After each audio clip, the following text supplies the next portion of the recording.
Assalamualaikum warahmatullahi wabarakatuh. Perkenalkan, nama saya Ikvan Rifai dengan NIM 19024045. Di sini saya akan memberikan penjelasan mengenai contoh kasus cybercrime di Indonesia. Secara umum, cybercrime merupakan tindak kejahatan di ranah dunia maya yang memanfaatkan teknologi komputer dan jaringan internet sebagai sasaran. Menurut Organization of European Community Development, cybercrime adalah semua bentuk akses ilegal terhadap suatu transmisi data. Jadi dapat disimpulkan bahwa semua bentuk kegiatan yang tidak sah dalam suatu sistem komputer termasuk dalam suatu tindak kejahatan. Tindakan cybercrime ini muncul seiring dengan semakin gencarnya teknologi digital, komunikasi, dan informasi yang semakin mudah didapat.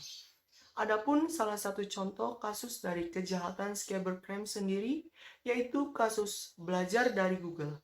Situs Kemendagri ternyata diretas pemuda lulusan STM.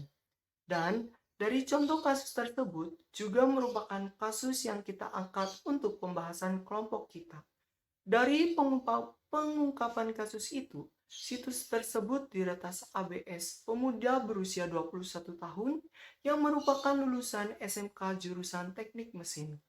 Wadir Tipid Siber Bareskrim Polri, Kombes Asep Safrudin mengatakan, ABS adalah perentas sekaligus aktivis Devancer yang sering mengutarakan rasa ketidakpuasan terhadap kerentanan suatu cybersecurity dan terhadap situasi negatif yang sedang berkembang belakangan ini. Peretas yang terkenal dengan nickname Security 007 juga memiliki beberapa akun media sosial serta blog yang menyediakan beberapa tutorial cara perentasan sebuah situs dengan upaya mengubah situs dengan sampai mengambil database suatu situs website. Pelaku ini lulusan SMK jurusan mesin. Dia belajar secara autodidak, belajar sendiri dari Google. Adapun barang bukti yang diamankan oleh kepolisian antara lain satu buah laptop merek Asus warna merah, satu buah HP, satu buah KTP, satu buah perangkat modem router Wi-Fi.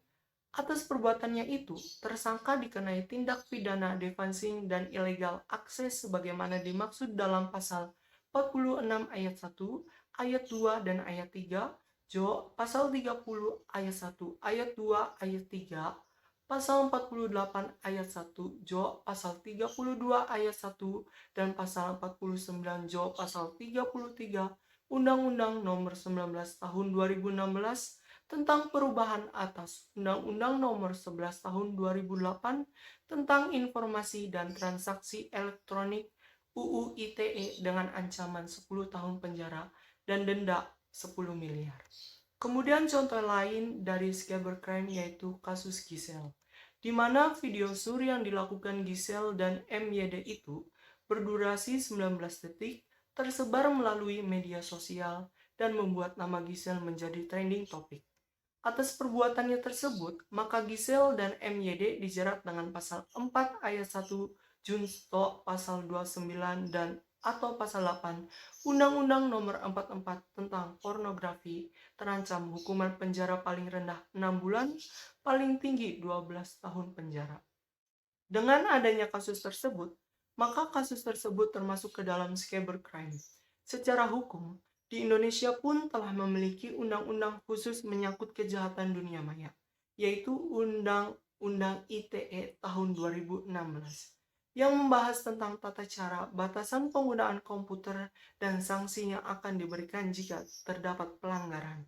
Misalnya, perbuatan ilegal akses atau melakukan akses secara tidak sah. Perbuatan ini sudah diatur dalam pasal 30 Undang-Undang Nomor 19 Tahun 2016 tentang informasi dan transaksi elektronik.